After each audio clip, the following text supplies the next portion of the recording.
Yes.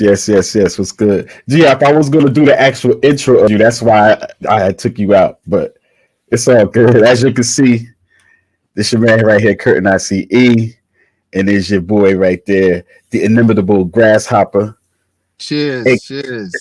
aka the Grand Royal Brothers on here for you. That's right. You know what I mean? Matter of fact, G Hop, we got to do this right. Let's make this happen right, G Hop. Put a little bit of that background up in there. All right. It's a Sunday, 227. You know, and we about to go into a few things. Just hanging out on a Sunday. Yeah, That's how we do on a Sunday, man. Just hanging you out. know. So we're gonna go through a couple little tests and stuff. Um, we haven't done this type of stuff in on a regular basis in some years, but as people uh probably not aware of, but like we used to do this shit like over 10 years ago. Like every Sunday we used to get together for the Worldwide Cipher, G Hop. No doubt. Why don't you tell them? Why don't you tell them about the Worldwide Cipher, G Hop? The Worldwide Cipher. Shout out to Obo, Iggy B, Shubra, Maya, DJ Nadia XL. LaRock. Who? Nadia LaRock. Yep. DJ XL, Excelsior. Man, Man, so many people, like, man. it was like we would get in a room similar to this, but this was it. We had what was it on? Live stream maybe. Yeah, just live stream. And we would get on every Sunday at noon or around about noon, and we would send out the links, send out the share button, and people would join in the cipher, and we would have hip hop conversations and get into different dialogues and listen to different music. We would connect to different people, have phone calls, watch footage, and get into the history and the past, the present, and the future of hip hop. Yeah, and this was actually before people was calling their things podcasts and shit, because this was like in 2007, 2008. You know what I mean? This is when we was doing the ATF sessions and shit. And I wanted to bring up the ATF sessions, and I'm gonna keep looking because I'll be able to bring it up later. You know what I'm saying? Like if I could find one. But this was back when we was doing the ATF sessions, G-Hop. So I'm gonna let you do a lot of the talking for right now, G-Hop. So because I'll bring up the actual clips and stuff as we go through them later on. But why don't you just explain to them what the ATF sessions was? Word. Well, first of all, shout out Shades of Hip Hop. You know what I mean? Shout out on Word the up. spot with Hop, Grasshopper the Great, and all that, man. Word ATF, up. man. ATF was the Armory Training Facility. It was a name that we coined, or a acronym that we coined for this particular location in Newark, 142 Sussex Avenue. And shout out DJ Subtraction, shout out Paul, shout out their brother, I forget the brother, but he was the oldest brother was the owner of the building, which they all loved hip hop and music. They was DJs. And shout out Jaja Shakur, aka Jaja, Shayu, that kid, of course, No Name Society. Yeah, man, we just go there every Sunday, similar to the Worldwide Cipher, but only this time the cipher was in Newark at 142 Sussex Avenue at the ATF. You know what I mean? The Armory Training Facility with True School University, which was us, our school, our MC school, our hip hop school. We had mirrors all on the walls. You could come there, practice your joints. We had mics, we had DJs there. Shout out Rhino. Shout out all the MCs and DJs. We had graffiti writers coming through. Shout out Boom Squad. Shout out No Name Society again. ISV. Of course, ISV. You know what I'm saying? Brick City Taliban. You know what I mean? It was, bro. man, it was so many people that used to come through this location and just vibe out, listen to music, perform their music, get critiques of their music, practice their performances. And that was something that we did in preference because in preparation for going to EO Dub on Sunday nights. So, we had like a whole day of fucking hip hop shit. Like, cause the ATF was early. It was like, 2:00. Like it'd be like 2:00 in the afternoon on a Sunday afternoon. We'd be here at the Armory training facility, which was, from the Armory Tavern. It was a bar that had a backyard to it. So even way before New Jersey legalized cannabis, we was out there smoking, chilling, you know what I'm saying, doing our daily activities, getting in preparation for EO Dub that night, where cats would also go to perform in the city and shit. So, but I do have some footage from EO Dub, G-Hop. But before we do that, from that night, I mean, just from a night. But I got other EO Dub footage I gotta upload and boom, boom, boom as we go through these shits. Yo, pardon me. There is the KRS-One show is on YouTube. I seen it. You know what I'm saying? Okay. So somebody was there recording. So when KRS was at EO Dub, which we were all at that show, it's on YouTube. Oh yeah. True indeed. I got a little clip of it up there as well. I might be able to pull some of that up after I take some of this other stuff off after we go through it. But before we started the Worldwide Cypher, we was already going to EO Dub, because we started going to EO Dub probably like around, like we was going individually probably from like around 2004, 2005, something like that. And while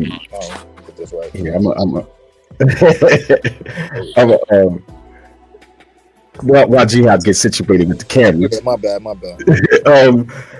Like we was going to EO Dub, which is end of the week. It was the longest running open mic showcase in New York City at the time. And it was a consecutive every Sunday. They performed through 9/11. They had shits, going on every single week.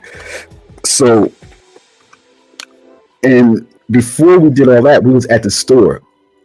Had a store down Halsey Street. Y'all know that. But it was kind of a small store. So as we started doing recordings for the live stream joints, and as we started making things happen for that, we actually it got too big to be down at the store. That's why we had to go to the Armory and shit. That's why I had to go to the Armory Tavern and shit. And we changed it to the Armory training facility because we brought all the MCs with us that was coming down to the store recording shows with us. But just to let you know, I'm gonna show you what it was like down at the store. Is this the one? You know what? I met DJ Porno at the store. Mm-hmm. Right? That's Boom Squad, shout outs. That's Boom Squad, right? Shout out Team One, El Sensei, all the other graffiti writers, because they not just rap. That's not just a rap group. Right. No, Boom Squad is a graffiti. Cool. Graffiti writers. Yeah, it's a yeah. See, and we're gonna get into that more too as we discuss some other topics too, because Jersey, yeah, see, a lot of cats don't have those other elements represented. They don't have the other elements of hip hop represented when they talk about hip hop, and they just talk about rap music. But a lot of the rappers that we was dealing with were other, were parts of other elements in hip hop. So like we had cats that was producers, DJs, dancers, graffiti artists, and stuff like that. Other elements of hip hop was always being represented at the ATF. Let me see if this is the correct one here, G-Hop. Let me see if this is either EO Dub or the other one. Let me see, because I can't tell. Let me check. Let me try this, G-Hop.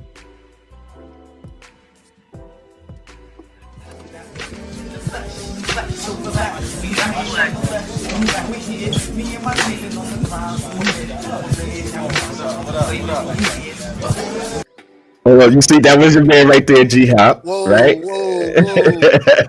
We have to pull that back, G Hop. I have to pull that back. I'm gonna pull it back. Hold on. Like, yeah, see, that's the store. That's the, the old school Y'all gotta get a good look at that, yo. 95 Halsey Street. You see that, G Hop? Yeah, You see man. that, G Hop? That's 95 Halsey Street. You're saying we was actually in there on a Sunday meeting with different artists and stuff that particular day. And yeah, this how it used to go down. Shout out Dutch 40. Word. Matter of fact, G Hop, That's funny. that's G Hop right there, back at 95 Halsey Street. Brick City, what up? You know what I'm saying? Matter of fact, that was Man. hold up. That was old boy right there. Hold on. What up, kid?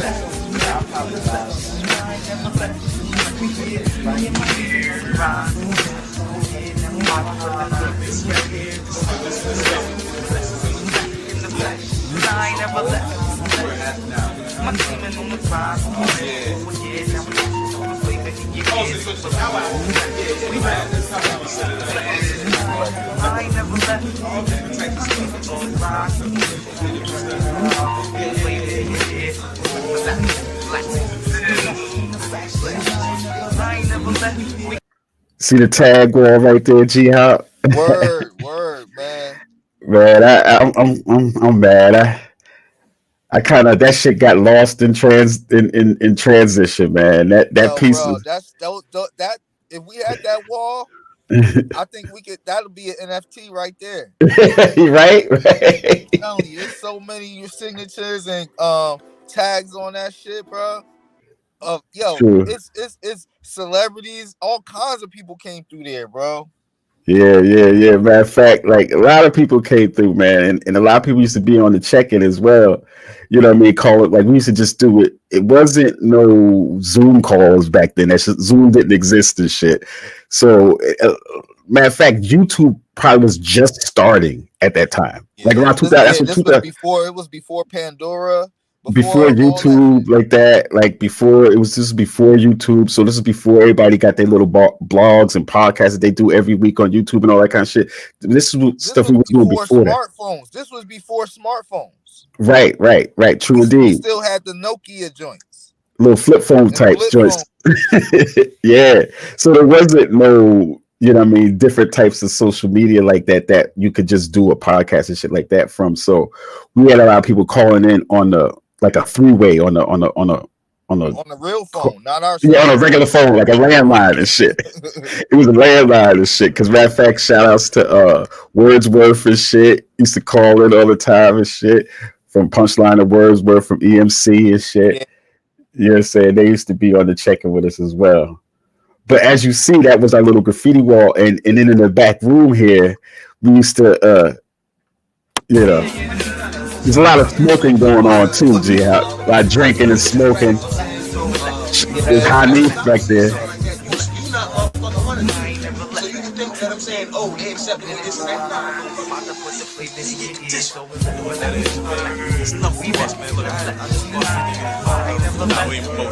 RSQ, man, what up, man? And Knuckle Buzz Productions, man. That's RSQ, man. I let your boy Brodo, Laws of the Underground, Law Gang Worldwide. Throw your L's up, man. Put your fist up, Knuckle Buzz, man. Come on, let's go, man. RSQ.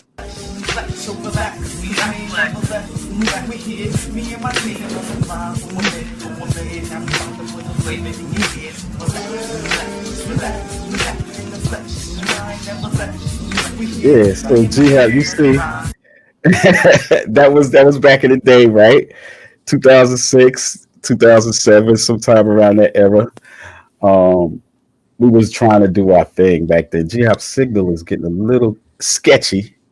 It's getting a little sketchy right now, but it's all good. G-Hop, I know, is going to come right back in for us. He's actually in PA, in Eastern PA right now. I'm actually in North and shit. So Yeah, G Hop's back. I think. I think. Let's pull this out. We're gonna remove that from the stream. Okay. Let's see. Where's G Hop? Well, let's see where G Hop is. Let's see. All right. We're gonna wait for G Hop to get back in. Well, we're not gonna wait for G Hop to get back in. We're gonna continue on as we move on.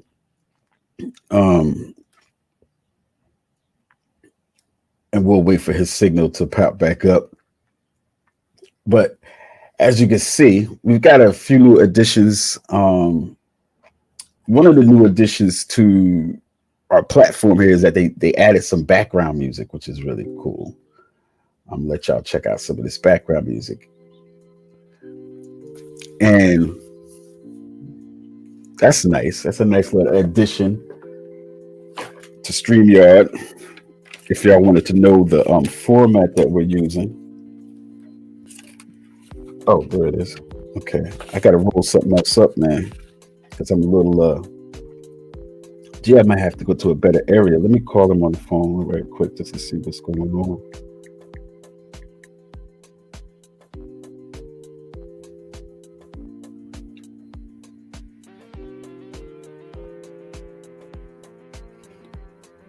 We're just hanging out right now on a Sunday. Nice bright sunny day. Let me call G Hop, see what's going on. I don't want to interrupt his getting back on, but I'll just let him know. Yeah, see, he's probably shifting locations, trying to get to a better spot. So in the meantime, in between time, there he is. There he was. Hold on a second. He was there for a hot second. Signal's a little sketchy right now where he's at. Let me see. You might have to go to the let me just let G Hop know.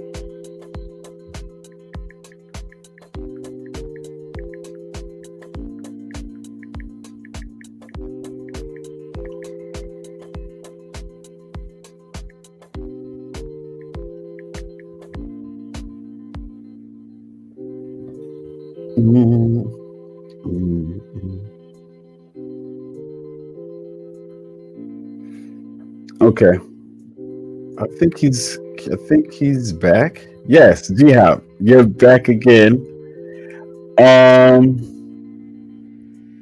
Give me a mic test, G Hop. Yeah. I can't really hear nothing. Oh, hold on. Unmute your mic. Unmute. Okay. Mic check.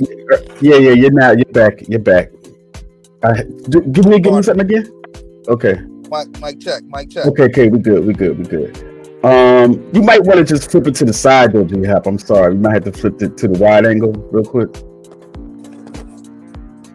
Yeah, that's gonna be a little bit better. Thank you, sir. All right. Yeah, so shout out to my daughter Ziva. That's who called. Oh, okay, yeah. See, threw the whole broadcast off, but shout out to her. All right, G Hop. All right. But yeah, that was the story, G Hop. And then that's what led to the Worldwide Cipher. All right, so we were doing a 24-hour radio station. You know what I'm saying? So we actually had like weekly shows and everything. Like it was a radio station that was on 24 hours a day. So it was like when we weren't on live, it was playing music and all that. Live 365. Live 365. You know what I'm saying? Like cats still ain't never, like cats do all this, that, and the third, but they still ain't never did a 24-hour radio station. We had that shit pumping for like 2-3 years. It was our own Sirius radio. Yes, our own. This is before Shade 45, in fact. Because when Shade 45 started, people thought that was us. You know what I'm saying? Because our shit was Shade's radio. So when Shade 45 started, like back whenever it started on Sirius XM, people was like, "Oh, yo, I heard y'all started a channel on Shade on Sirius XM. I'm Shade 45." It was like, "No, that's not us. That's Eminem and shit." But we was actually doing it before him. But we wasn't millionaires from 8 Mile movies and stuff like that. So this shit was just costing money. You know what I'm saying? It wasn't making the money from all the fucking DCMA copyright shit. That shit cost $1,000 every year. You know what I mean? It was really like almost like $2,000 every year that we was paying to actually have that station on, because so that you could play copyright Really? It was that music. much? $2,000 Yep. a year? It was like one something, like 1,000 something. Damn. And they was getting that off. yeah, and but it was so that you could play all of the copyrighted music, though. That's where all the money was going to. But then the copyright shit got even more. What was that streaming service that they had back in the day that got cut off because of that shit? Napster, and there was another one, LimeWire, yeah. And they shut all that shit down after, like, you know what I mean? But that was right around that same time when people were still experimenting with it and stuff. And then that's when we, started getting people up on the BDS tracking to put in your music so that it could be tracked throughout the internet and all that kind of shit. But that's when we were still taking the L for that shit. So that's what happened there, Jihad. But like I said, I wanted to get into like how the ATF sessions was going, because that's what we were like that. I could tell you to go for that, but that's what we're going with it. We want to try to promote and premiere some of those ATF sessions from back in the day for the On the Spot channel and stuff like that. So in the coming weeks, coming months, we're going to be uploading more stuff from those ATF sessions. But just to get you a little bit in the spirit of it, I want to take you back to where the ATF got its inspiration from, which was EO-Dub. All right. Again, as I said before, EO-Dub was the longest running open mic showcase. How I used to do it? What was it? It was sort of like that. I'm doing it backwards or whatever, but it was sort of like that. The EO-Dub. There was no gangs, no gang signs. It was end of the week. EOW, end of the week. You know what I'm saying? And the week was WEAK. Yeah. But it was also at the end of the week. The event was at the end of the week, so it was a double entendre. Mm-hmm. And it was actually a triple entendre because, it was a word flip and a double entendre. You know what I'm saying? Because it was end of the week MCs, but it was at the end of the week. Mm-hmm. You know what I'm saying? As far as when it was on a Sunday. Right. You know but the only thing I would say is that I don't think the week MC era ended. I think it got stronger and stronger shit to where No. Yeah. I'm saying at that event. At the longest running open mic in the city. It's still going on to this day. Mm-hmm. Every Sunday. But I think the week MCs won. I never seen no weak MCs up there. No. Always seen some shit that was creative. Always seen some shit that was stand out. Always seen some raw shit up there. That's the first time I seen Homeboy Sandman. This was before he got a deal. Mm-hmm. This is before the first time I seen Rugged and Raw. Mm-hmm. I think he had a deal with some shit back in the day. Hassan Salam before he became a porno. First time I seen him. Poison Pen. Yeah. Wasn't it Hassan Salam? Didn't he become a porn actor? I think. I know somebody who knows him. And I don't know, but I don't want to talk about that. I'm just saying this is before people got into their other careers and shit like that. You know what I'm saying? Yeah, I know Hassan Salam as a dope ass MC. Yeah, definitely. Freestyler, Papa Center. You know what I'm saying? Mm-hmm. Met him at the EO-Dub. Immortal Technique used to come through there. I mean, I've actually judged battles there where you had luminaries and legendaries come through. Shout outs to J Smooth. He was also one of judges at a couple of the ones that I actually ended up judging, because we judged some of those mic challenge events, which was a better type of. And see, they was doing the MC challenge, right? They was doing an MC challenge event that would put artists through the tests of their skills, and it wasn't like the battle rapping shit. It like the battle rapping shit became a different thing. You know what I'm saying? Just like I was saying, like in the popular culture, the weak MCs took over. You know what I'm saying? Like in the popular culture, that mumble rap and all that shit came after EOW. So this was like when we was still trying to preserve the culture and still trying to keep everything 100 and everything like that, and trying to save the culture. You know, I feel like we kind of lost, but whatever. Listen, you're right, because I distinctly remember, like around that time when the ATF was ending, I think, or it might have been before. Soulja Boy had just came out, and we used to go to Georgia King Village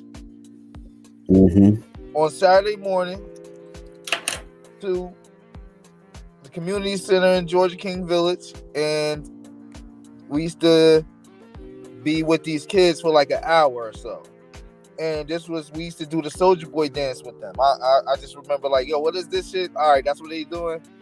All right, whatever, man. But all right, but yo, I remember. You remember? It was shout out Ali Moo. Yep. Shout out Dutch 40. Jaja. Yep. Did I think Jaja might have helped put that together, right? Yeah, probably. Yeah. But yeah, man, it was like that. It was like that time. You know what I'm saying? Where it was like the crossroads of hip hop. The shit was technology was taking over, and Soulja Boy was the first internet rapper, so to speak. You know what I mean? So that was back in the era of ringtone rappers too, G.I. Right. If you remember that, like ringtones. Like rappers used to just make shit that was good enough for a 30-second ringtone. You know what I'm saying? They just make little chorus and hooks and shit like that. That would be their whole gimmick and everything, just to, you know, get known, was by making ringtones for phones and shit. Now I don't even think that's not really even a thing anymore and shit like that. But that back then it was and shit. But look, I'm gonna show y'all some footage from EOW. So let's check this out right quick, G-Hop. I don't know if you was at this particular event, but let me know if you was. All right, let's check this out, G-Hop. Pump your fist in the air if you tired of the garbage of what these bastards is doing to our culture outside of EOW. How they do with the Laffy Taffy garbage, do the Superman two-step and it's like BS that they playing on the radio. If you mad, just like you mad like I am, that there's too many rappers and not enough MCs to pump that fist in the air. The quicker y'all put your fist up, the quicker I get bit. Pump that fist in the air. Listen, y'all. Did you want to say something, G-Hop? I don't know if I was there that night, but that's one thing about like underground hip hop. I was laughing, man, because we be like barbarians, yo. Yo, it might have been like, and all that people. Oh, you seen that Sea of Fists, right? It might have been like 6 women in there. Yeah, G-Hop. You call the style and shit. You know what I'm saying? Yo. But I mean, it was underground, bro. There's you know, the underground is different than the overground. You know what I'm saying? I'm joking. I'm exaggerating. It was probably like 20, but you know what I'm saying. But that was just funny. That was that was funny. All right, but and it was real, yo. Shit was definitely real. and they had a dope ass sound system too, though. That was the other thing. Their system was crystal clear. The mics was loud. The sound was crispy in there. You know what I'm saying? Yeah. Let me continue on. Anybody's videotaping this? Yeah. Yo, I got something to say to the rappers out there. Yo, if you gonna put it on YouTube, man, label this Dayton Hates Rappers. Listen, yo, this is the rapper out there. If you a rapper in the crowd and you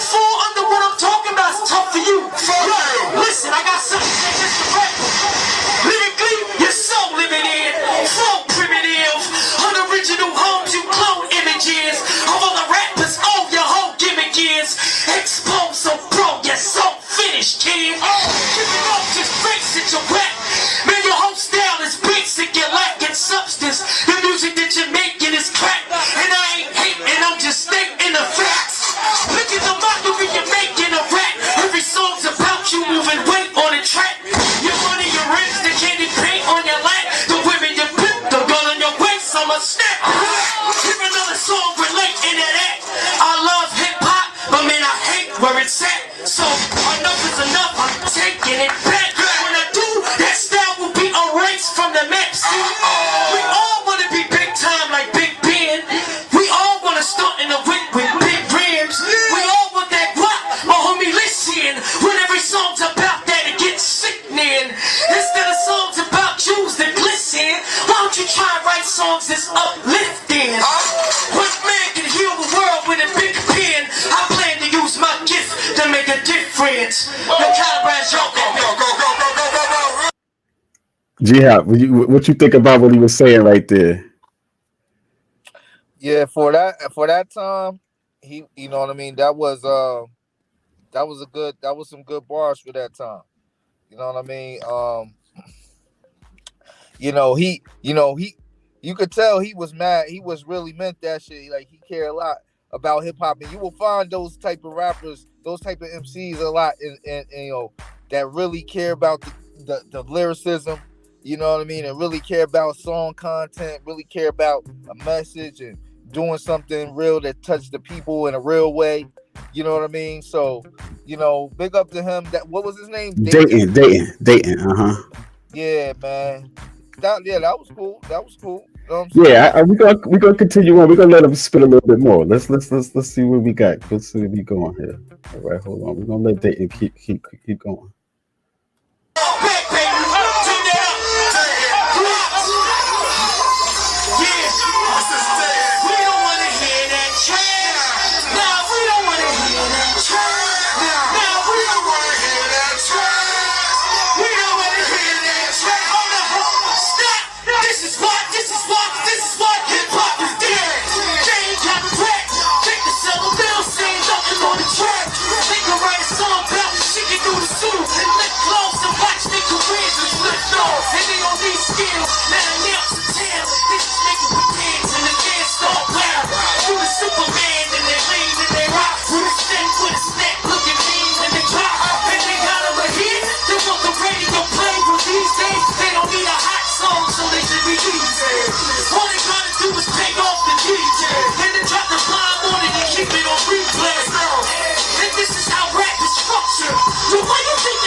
That's what we call crack water.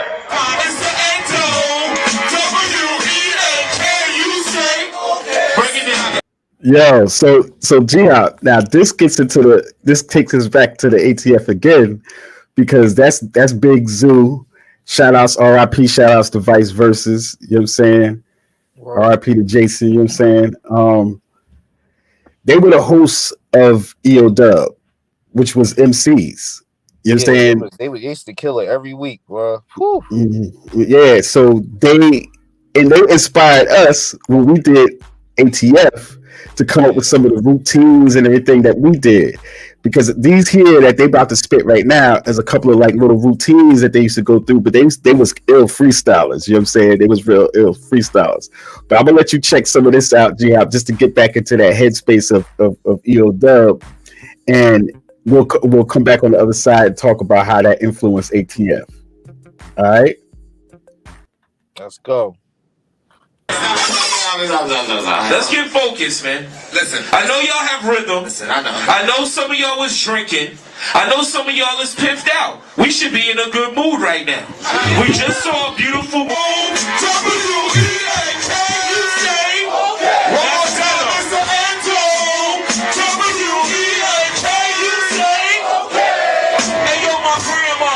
told my mama when I was just a kid, I would teach you music like Marley and Faye I did. I was just a kid and played. Now I think like Marvin Gaye. We're just a mix of Barry White and Johnny Hathaway. A rainy Saturday blues for my medicine. Some Richard Wright, some Langston Hughes, a little Ellison. Maybe some Walter Mosley. Oh God, listen closely. It's like the books I chose to read. He chose me. Made me a smarter man, a husband, and better father. It's no coincidence my daughter's middle name is Sana. That's why I know I got her. Make moves and serve her well. Always straight back to South Africa, Dave Chappelle. Richard Pryor, Red Fox made us laugh for years. It's like the laughing really helped us to hide the tears. Now we built and it's nothing they can do to us. We overcome, struggle cause we nothing new to us. W-E-A-K, you say? One more time. Louder, louder. W-E-A-K, you say? Yo, our dues is paid. We pay my own way. I'll never let us say I'm here forever and a day. Check the resume and track record. The skill for better the bills and credit. They still don't get it, get it. Sell half, make triple, sacrifice a little. Start with a slow simmer, build to a sizzle. They try to lead the league, we learn legalese. Either MCs hope the dream, But we own the team. Real quick. That right there, the guy spitting right there, that's Vice Versus. You know what I'm saying? He passed away a couple of years ago. And so shout outs to him. RIP shout outs to Vice VZ. 1/3 of the three kings at EO Dub and shit. Let's continue on. Spans of bad time in the 7th year. On my own shit. Have my own gear. Studio, print shop, hip hop pioneer. Corporate America's worst nightmare right here. 2D to 06. Better take notice. Slow, so focused. I'm also ferocious. Shit the hocus pocus. My mojo is sick. First paid his dues. I don't owe shit. And it's the end of the W-E-A-K, you say? Okay.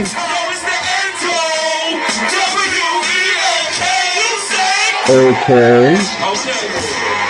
Callie, hold on. We getting there. Hold on. How many real hip hop heads is in the fucking house? Make some noise. Yo, I know. Y'all used to go in a lot of bullshit shows. This is not that bullshit. Yo, I know y'all been programmed to like what's on the video show. This is not that bullshit. Yo, I know y'all been programmed to just listen to what's on the radio all day. This is not that bullshit.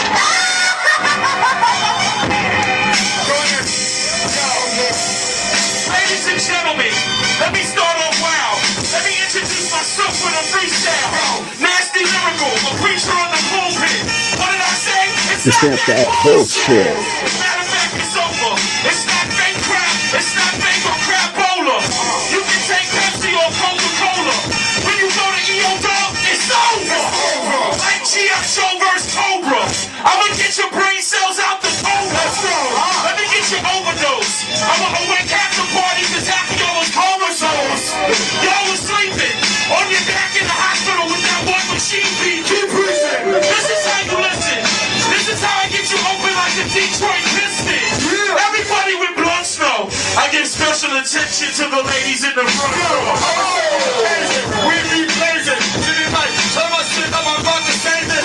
My name is Jason. We saw transformations. Shit is so ill. The ghetto has a statement. And we can't fuck around. Do the best. With the dialect, fuck with me, you get Suplex. like a biscuit. It's the lyrical lunatic. On some stupid shit. But hey, mister, did you see it like the third row? That's your sister. What up, sis? What up, ma? Understanding me? That's a quick special shout out to family. This is like a true insanity, canopy, fantasy, to reality, athlete, ever after my story flow. You can't fuck around. We don't know EO Dub runs the underground. This is how the Super Zoo started the station. After he was watching the movie Transformation. That was a wild scene in the shit that happened. When that big black dude choked out Latin. Mad don't happen. Mad make it happen. Mad plans to Jackson, Benjamin, adrenaline pump. With that shotgun pump. EO Dub, what else would you ever fucking want? So this is Vice Versus from COO. This is just the way we like to start off the show. Ladies and gentlemen, girls and boys, if you feeling this shit, make some noise! That's what we call crack water.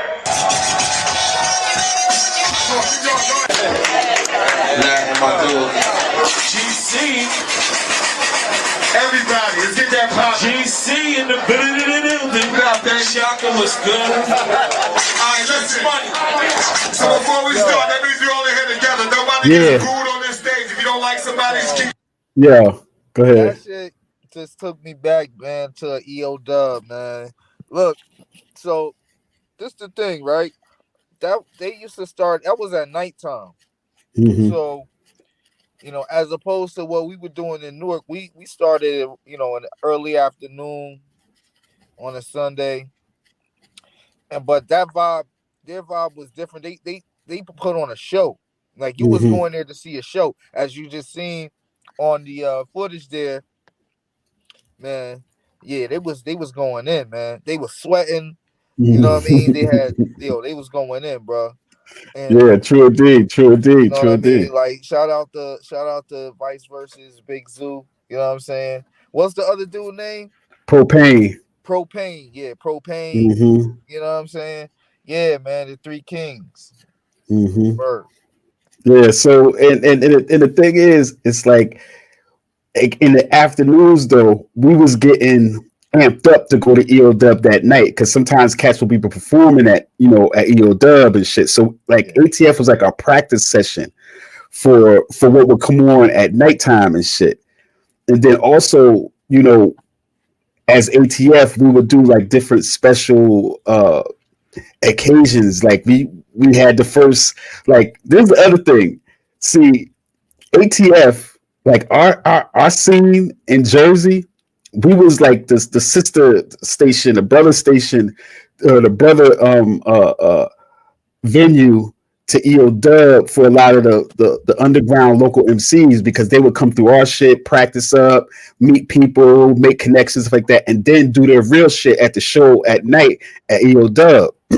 Right. But we used to have special occasions, and we was the only ones that would bring a busload of MCs to motherfucking to EO Dub and shit. Like, we actually rented a bus so that we make sure everybody got there on time and stuff like that. We was like, yo, because like we would arrange it with Zoo and them beforehand. Be like, yo, we're gonna have about 10 MCs. We're gonna have about 20 MCs. We're gonna have 30 MCs. Like when we had the bus, we had like 40 MCs that was gonna come perform that night. You know what I'm saying? So it would go on from about 10 o'clock at night to about like 2 in the morning, 3 in the morning sometimes. You know what I'm saying? Because we had so many different cats there. But tell them about the bus trips, G Hop, that we had to EO Dub and shit.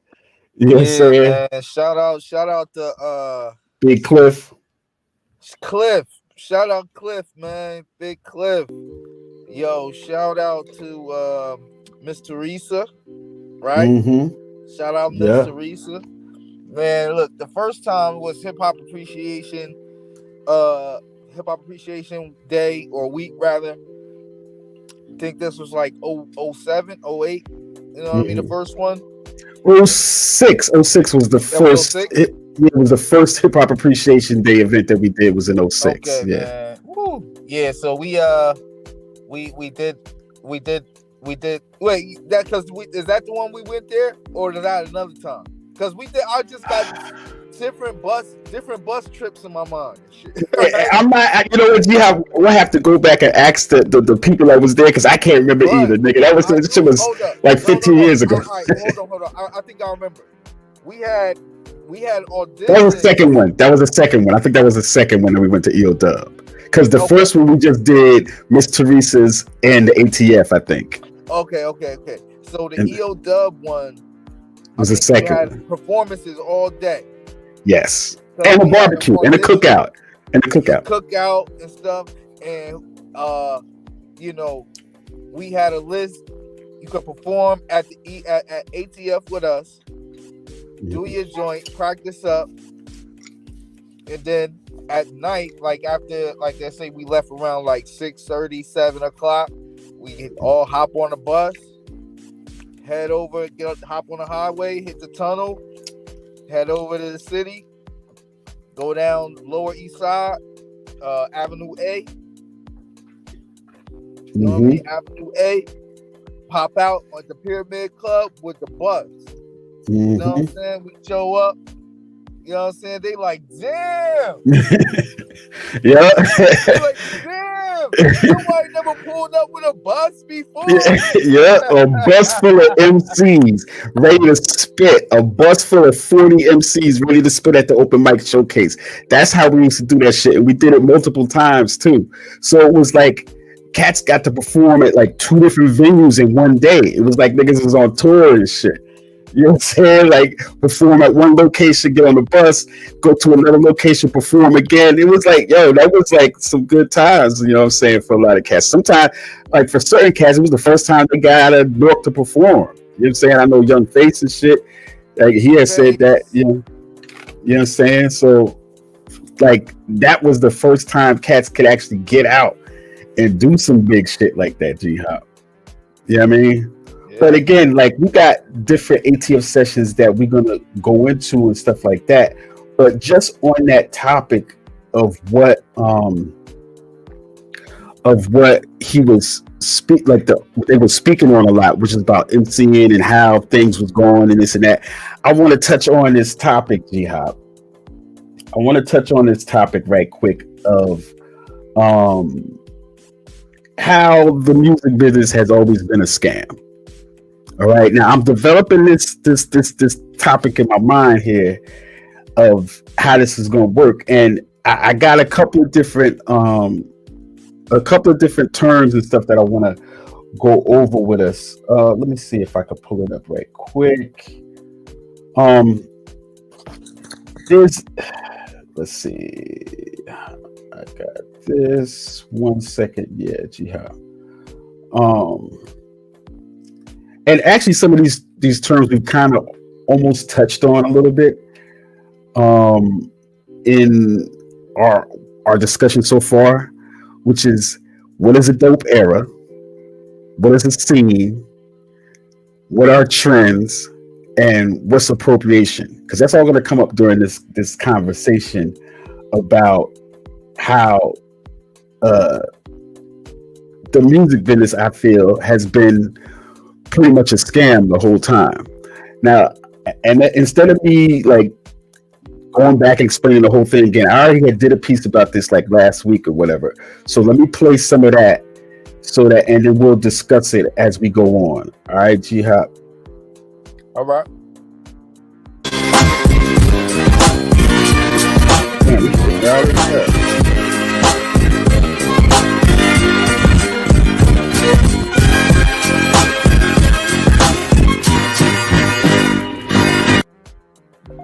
Yes, as you can see, we're on live again. All right, semi-live. This is just recording, but as you can tell, I'm recording it live. Right, every man right here, Curtin ICE.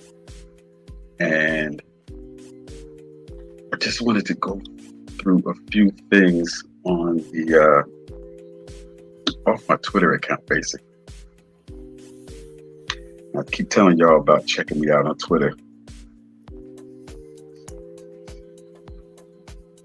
Do I have the banner in here for y'all? Matter of fact, hold on before we even get out of control. Let me put it back into perspective. Some nice Jones right quick. Put it back into perspective so we don't get out of control over here.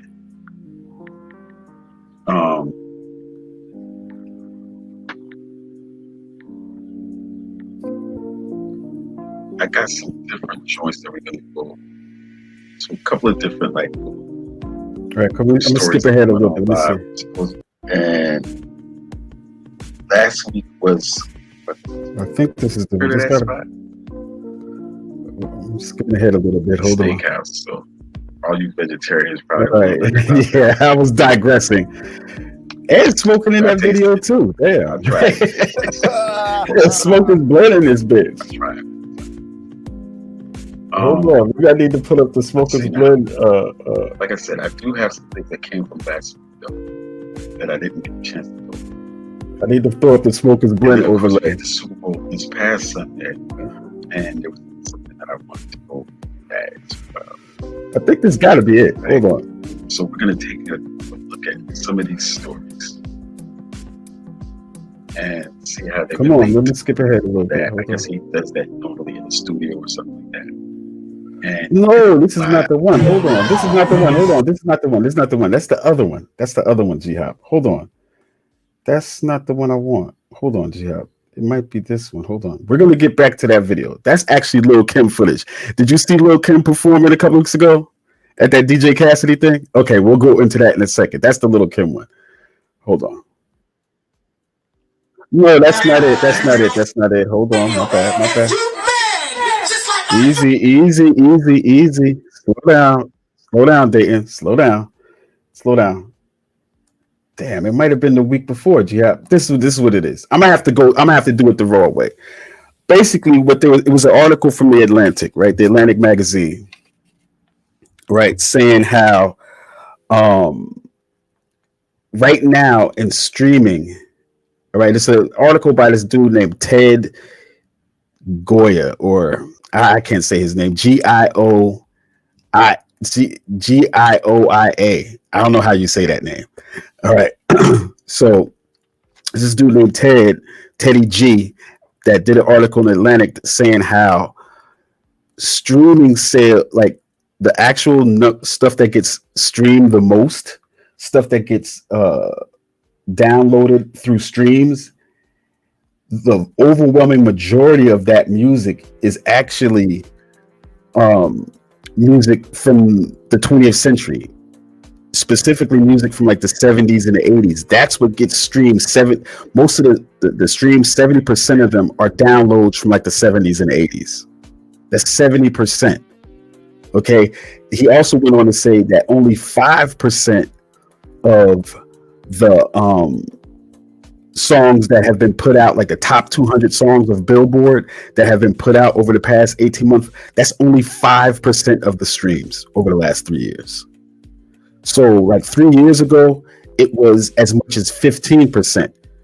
So like 85% of the music was all old music, like from the past, from more than like 2 years ago. So everything from 2 years ago and back was being streamed 85% of the time. Like people downloading songs from Spotify or wherever, it was all old music. Okay. But then over the past 3 years, it's gotten even less new music is being downloaded and streamed. Even less, down to 5%. So my point was in that thing I tried to bring up was that, and he pointed this out in the article. He was saying that radio stations, record stores, venues, DJs, they're all in cahoots with the record business to constantly promote new music, because they're trying to just promote and have you buy new music. Now, the way they do that is by creating what seems like a popularity, a scene of popularity. All right. And the thing that has made it go down, I think, over the last 3 years, and that has brought this out even more, because like we always kind of had this inkling, we knew that the shit that was being played on the radio is not the most popular shit. It's just shit that they're trying to beat us in the head, but that's why they play it on repetition so much, to try to get you to like these new songs and stuff like that. But the thing that like helps perpetuate that is the availability of live shows. Okay, so when you have venues and stuff that are like packed out venues and people making mad money on tours and stuff like that, it gives you the impression that this is the most popular shit going on, because that's where the most popular tours are. Like that's who's getting vibes in the most popular tours and stuff. But let's go back to those definitions again, those words again. Now, one thing I was saying on there was a dope era, and we'll talk about that in a little bit more detail when we're describing this. But let's go to the second term, which was a scene. All right. Now, a scene is made up of the people, the places, the venues, and a particular time that something is happening. Like the scene that we had back in the early 2000s and the like before the 2010s, that was a scene that we had between the ATF, EO Dub. Remember AD the General, RIP to AD the General. You know what I'm saying? She died too. You know what I'm saying? A couple of years back. But she used to have a venue in Brooklyn that we used to go to too. Like there was like a scene of you would see all these different artists. What was that other spot? Bowery Poetry Club.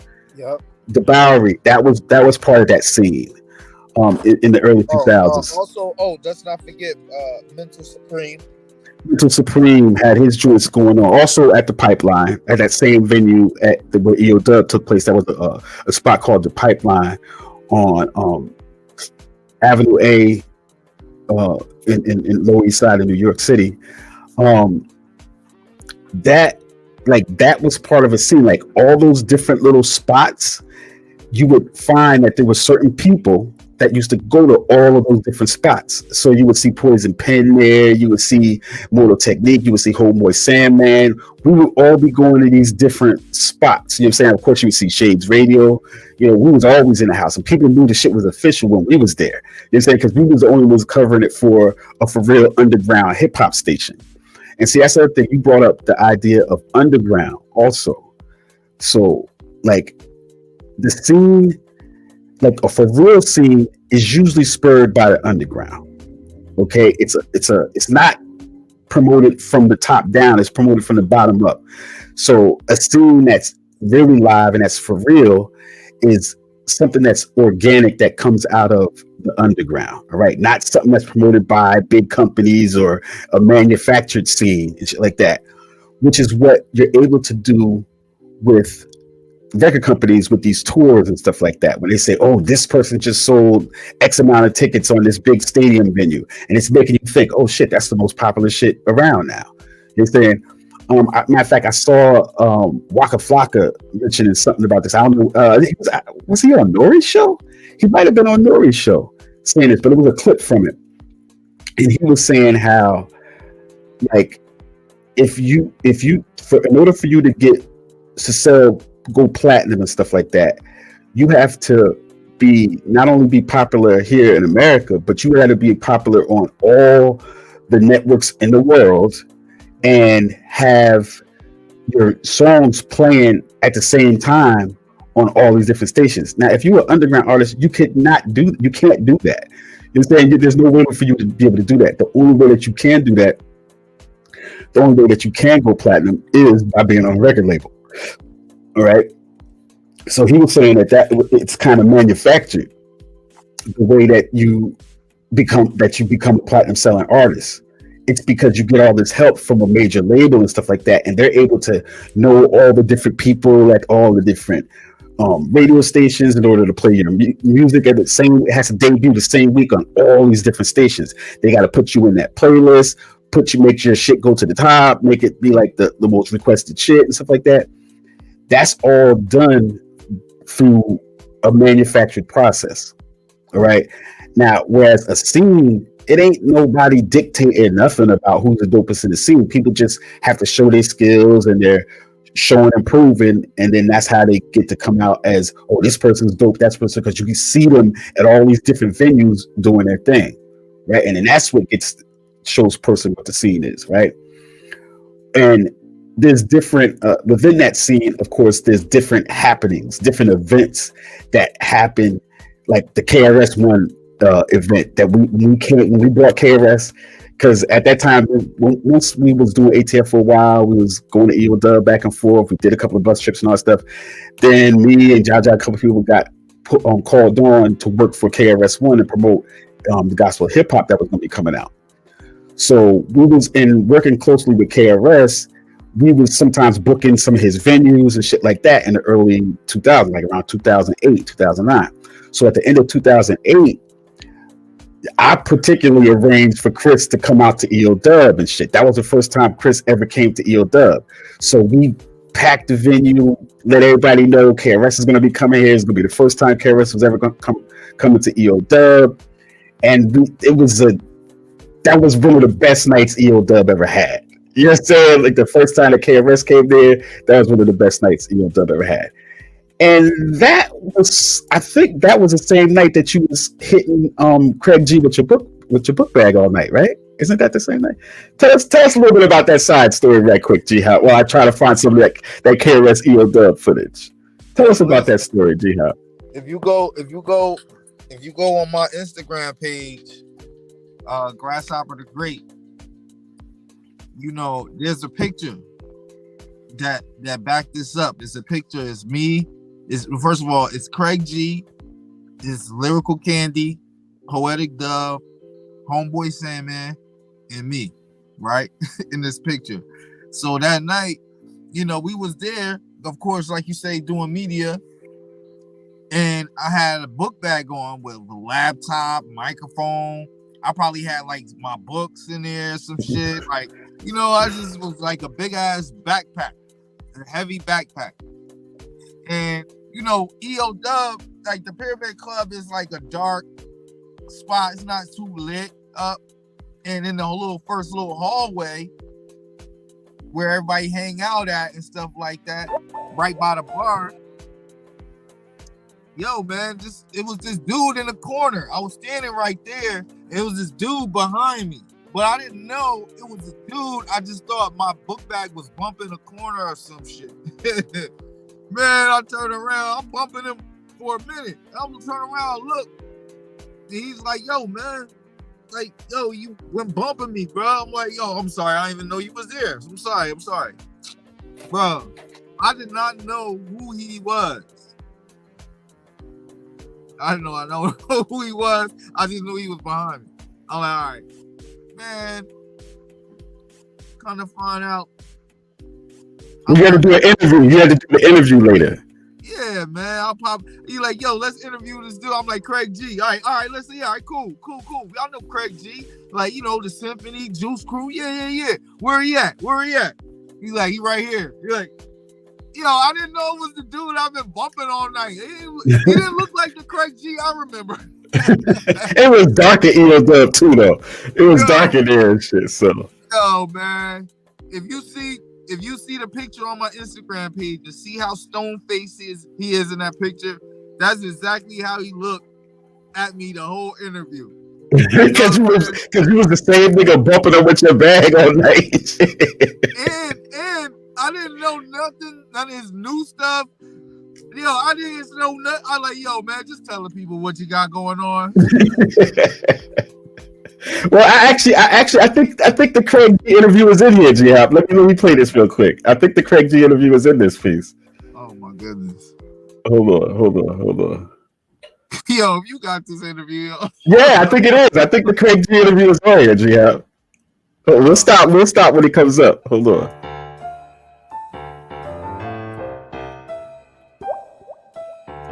You're now listening to Elliot Beats.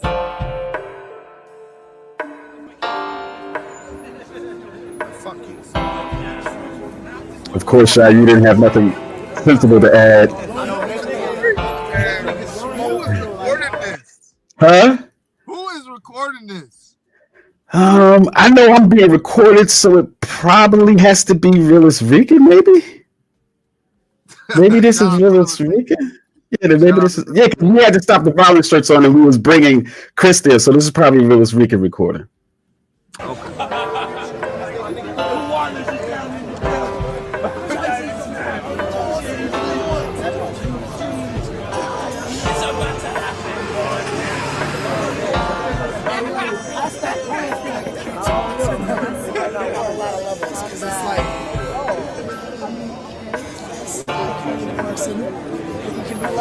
Yeah, what's good? This your man right here, Curtin ICE, ShadesRadio.com. Shades Radio, baby. Stop the violence movement in effect. We in the building, right here, 101 Avenue A, the Pyramid Club.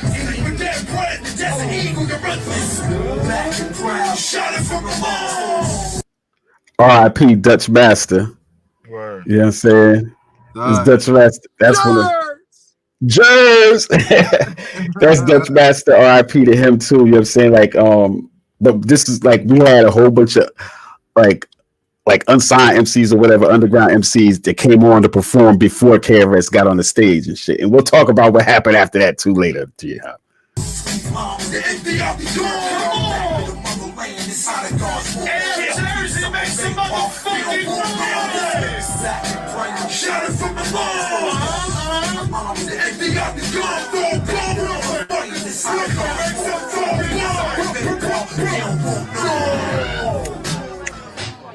Last verse. Okay. I'm zoning out real quick. Village looking on the camera. We in front of the EO Dub, 101 Avenue A, Lower East Side. You know what I'm saying? You see this Grasshopper right here. My man Craig G, man. How you been, man? What's up, man? Yeah. Yo, man, everything's good, man. It's a legendary Juice Crew member. This is the infamous. Yo! This is the infamous G-Hop. After he was bumping Craig G with his book bag all night, it was the infamous interview after Craig G looking like, damn, it's the same nigga that was bumping me with his fucking bag all night and shit. Now he want to interview me and shit. Why his face look like that, G-Hop? Why Craig G face look like that? Hold on, look at Craig G. Look at Craig G. Yo, this nigga bad as hell. Craig G bad. He like, man, who is this corny ass nigga that been bumping me all night? I'm trying to chill in the cut in the corner, and this nigga's bumping me all night. Now But still, he look, interview me. he got a hoodie. He got his hat pulled on low. You know what I mean? Like, it was dark in there. It was like we outside right now, so you can see his face, but. You wouldn't have never knew that was one motherfucking Craig G back in a corner of a dark ass room and shit. I had no idea who he was. Yeah, you couldn't tell. Like, what the fuck? You know what I'm saying? Legendary freestyles, so ill. You know what I'm saying?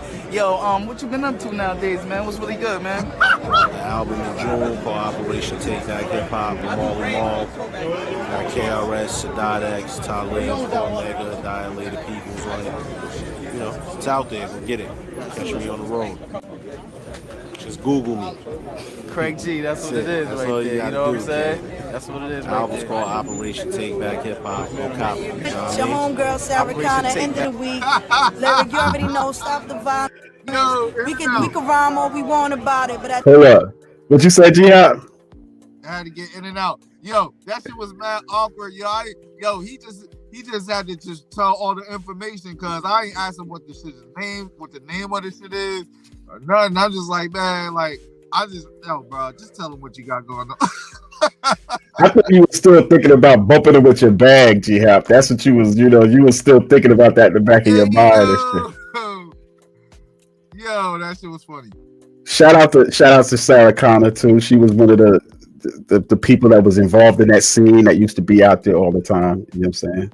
Yep, I remember. the end of the day, we hungry just like everybody else. New York City all day. And understand, respect the guy when you see him. KRS-One to the death. The Bronx will always ride and die. That's how we do. Stop the violence. Keep it funky. Write some rhymes. If you're angry, write a freaking rhyme, stupid. Crack you a bottle with some good shit, and I guarantee y'all niggas won't be beefing after that. Unless niggas step on your new shoes and shit. Hold up. The Bronx will always ride and die. Oh, shout outs to Big Doug too, the bouncer and shit. Big Doug, the Write bouncer. some rhymes. If you're angry, write a freaking rhyme, stupid. Crack you a bottle with some good shit, and I guarantee y'all niggas won't be beefing after that. Unless niggas step on your new shoes and shit. Greeting KRS coming out the car and shit. There's Big Doug, the bouncer. It's KRS. Look at Bobby, Sasquatch, Rare Ever Seen and shit. Yes, sir, boss. Y'all bless me. What up? Get it started.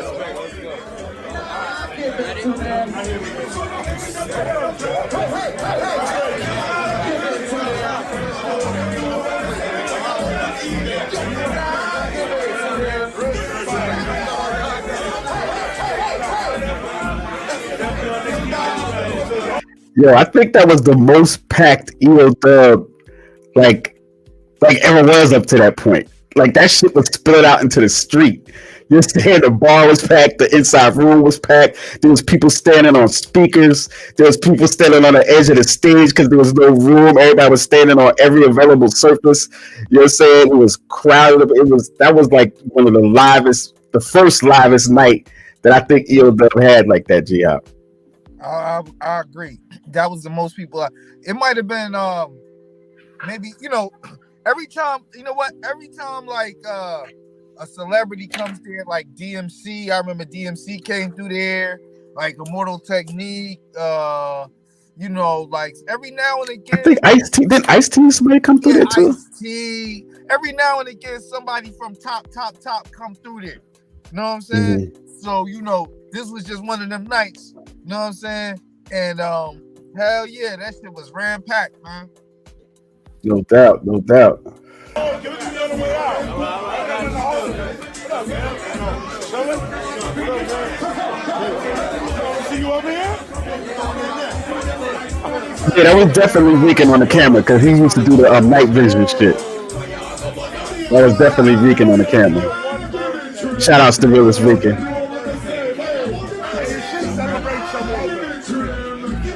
AKA Juan Red Pen Media.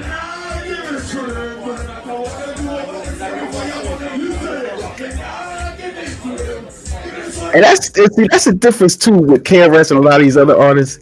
KRS would talk to every single person that came up to him. Like anybody that came up to him, he would talk to you, shake your hand, give you some dabs, talk to you for a second. Boo boo. That's what happened that night too. He talked to like every single person that was at and took a picture with like every single person that was at EOW. A lot of artists just want to get in there. They don't want to talk to nobody. They got security around them and all that stuff. And then they scared, you know what I mean? They don't really want to, because somebody might confront them. Somebody might be, whatever, have some shit on their mind or something. But KRS wasn't, he was for the people. You know what I'm saying? and the people was for him too at that time. So there was no animosity from anybody in the crowd. Nah, man. Everybody.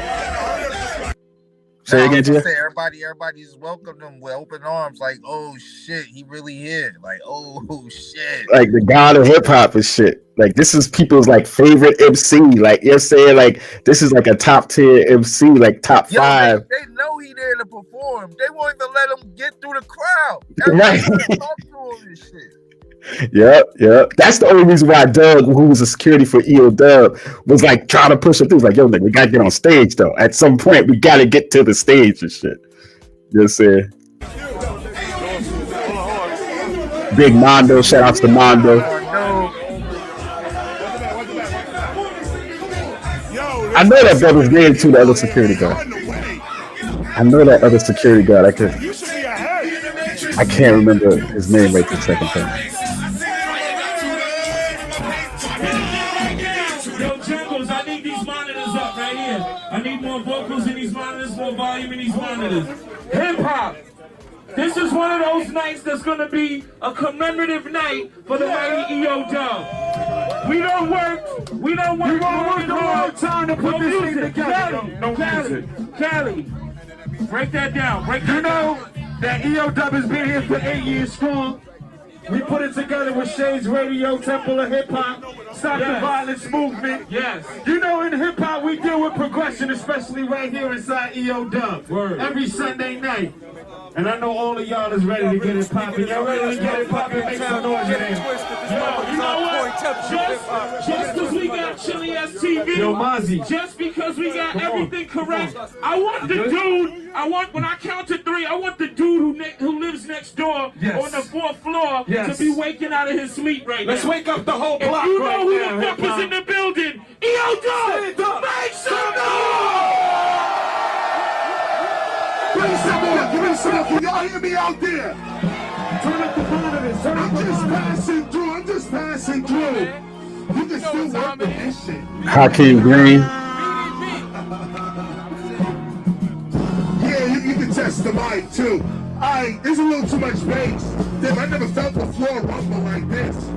Damn, this is hard shit. Turn the snare up, crack the snare a little bit. Crack the snare, listen y'all. When KRS comes and spit, these DJs with no breaks, I don't wanna hear that shit. The radio, I don't even hear that shit. Gucci, Prada, I don't even wear that shit. I'm in the streets, holla, they fear that shit. We blue collar DJs, we here to rip. 900 number, got 2 pairs of it. My MP3, I'm not sharing it. Classic sample and loops, we not clearing it. The life of a DJ, there's no comparing it. Many wanna be, but many more scared of it. Before they start, they already plan to quit. The music, they no longer fans of it. They wanna use it so they can make a grand and shit. The program directors handing them scripts, making them play wild shit and lie from their lips. See that, yeah, but that just goes back into my a little bit back into my point, which is like, you know, he said how, you know, the program directors handing them scripts, handing the DJs and shit scripts of what to play and who's dope in that. You know what I'm saying? So when you talk about like, there's actual trends of stuff that's happening, because let's go back to that first term, dope era. Now, the reason why it is the dope era, and I'm not gonna go too long, G, because I know you gotta get out of here and stuff like that. We want to do other things today, but we're just trying to, you know, do this as a little test again, a little continuation of our Grand Royal Brothers test. But I want to go back to that idea of a dope era.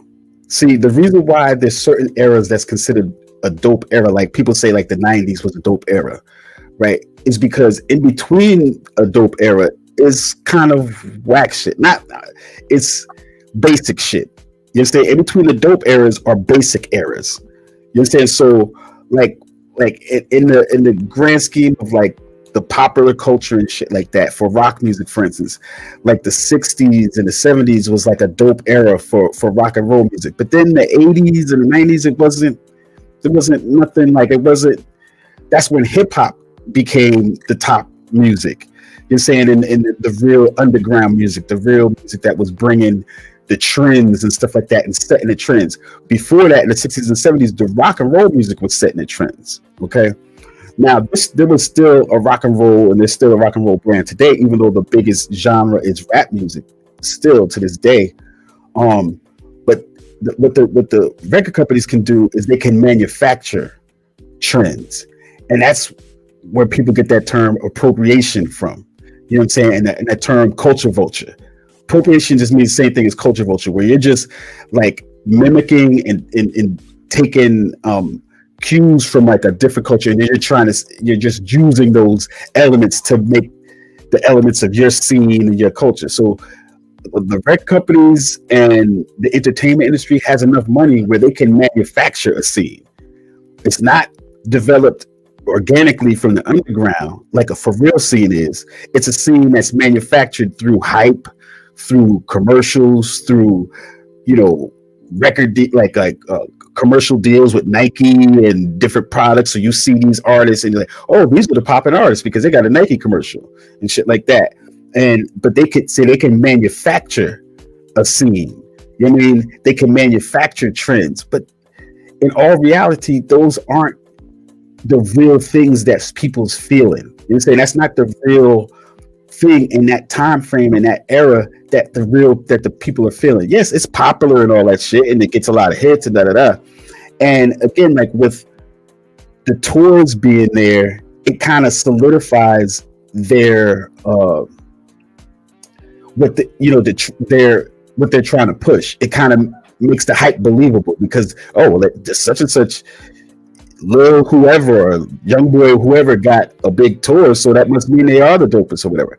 But just like making a platinum record, those tours are manufactured too, through hype and commercials and people knowing people to get on venues. A lot of artists, you know this, G-Hop, like a lot of artists, in order to get their records played 24 hours a day on Power 105 or Power whatever, Power 103, different radio stations, they got to guarantee them that they're going to perform at their Summer Jam event.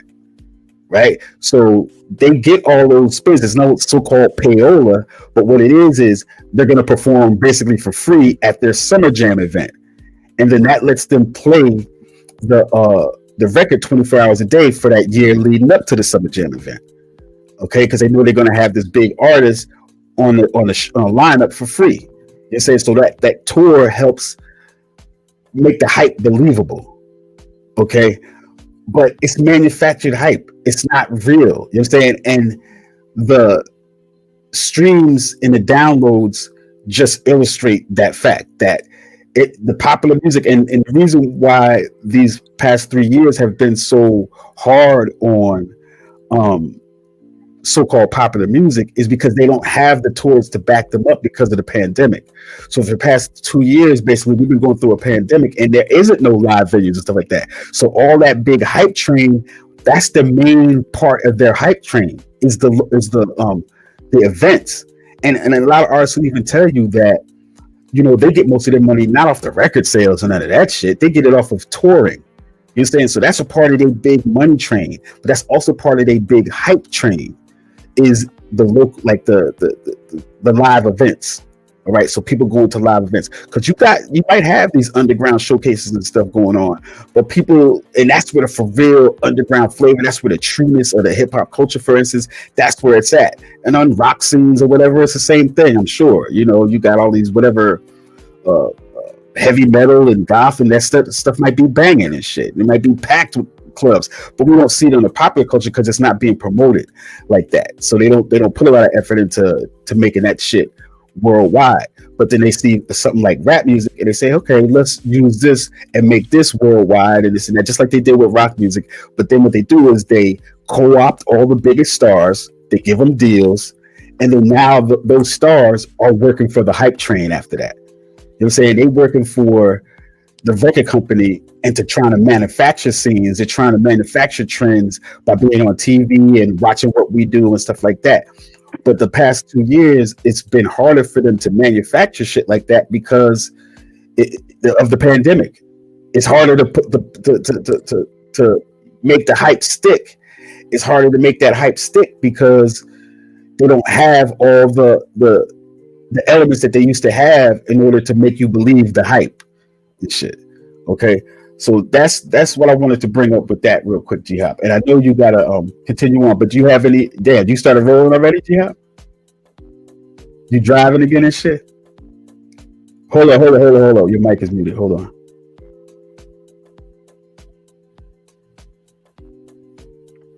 Yo, yeah, now I can.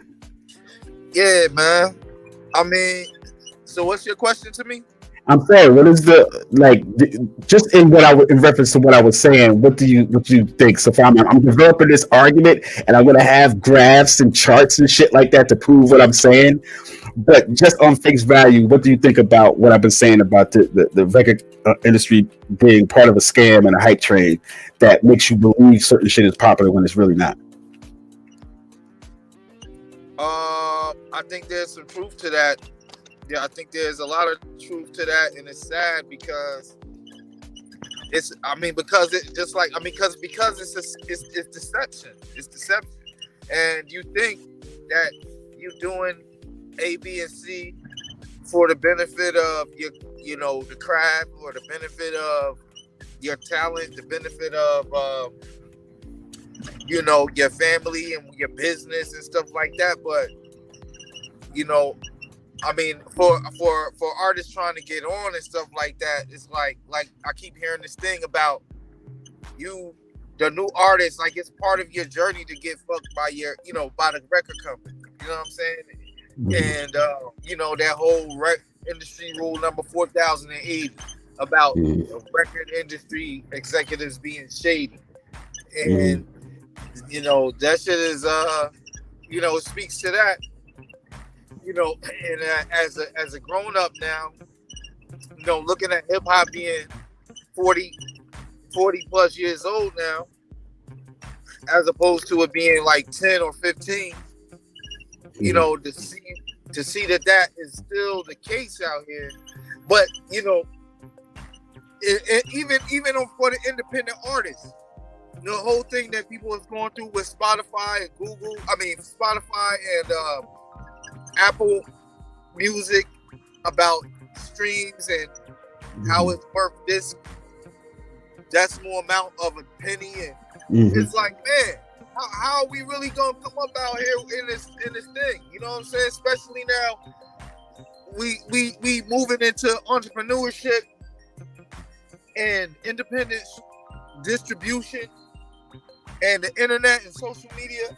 It's like, damn, they done found a way to cut us off here too. So I'm interested to see where your conversation is gonna go, where your research is gonna go, because you know it is a real thing out here, man.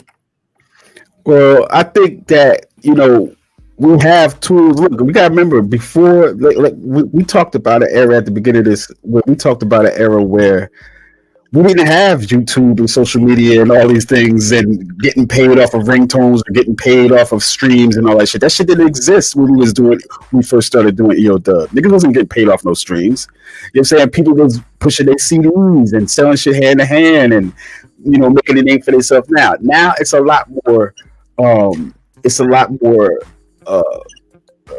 like convoluted. There's so many artists and stuff like that it's hard to get a hold of who the for real artist is. But I want to, matter of fact, but I just want to make a distinction. I want to have this as the last topic that we want to go into, because I know you headed somewhere.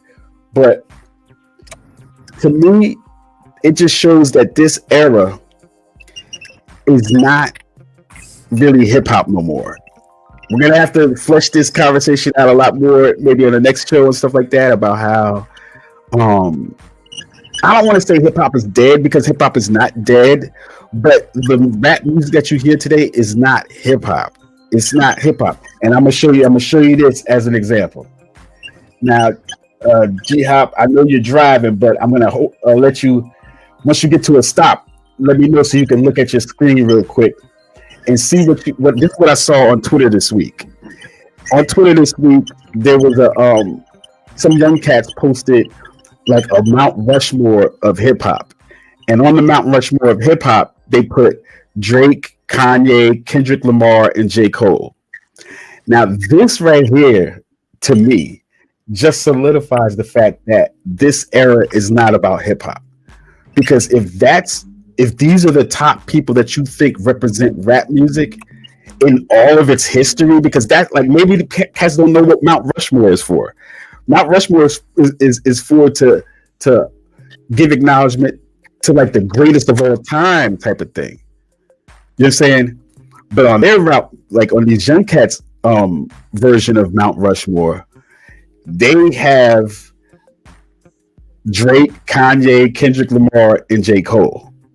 Right. They're not including the greats of hip hop. So they don't, to me, that means that they don't feel that they're a part of the hip hop culture. Like they don't assume that they're part of the hip hop genre, because they're not taking the history of hip hop into consideration. They're saying it's just these new people. So that means that they started a new music, and maybe in the future it's going to end up being called something different. But it can't be hip hop if that's who you think is the greatest of all times in hip hop. What do you think, G-Hop? Yeah, I don't like that, man. I wouldn't make a Mount Rushmore look like that. And why is this camera like that? What is it taking up my picture? No, there's a GIF is going over top of the both images. It's just where the GIF is looking. Don't worry about it. But yeah, nah, man. Like that's, I guess. So what are you saying? Like this picture is the sign of an era. This picture is a sign that the cats of today, like a mark of an era. In a sense, yes. In the sense of that, this picture is a confirmation that the cats of today don't consider themselves part of hip hop, because they're not using that symbol to say, "Oh, we respect the greatest people in hip hop." They're saying they respect the greatest people of their particular move from, and that's the first thing they say. "Oh, hip hop changed, man. It moved on." No. But if you don't acknowledge the greats of the culture, then you're not part of that culture.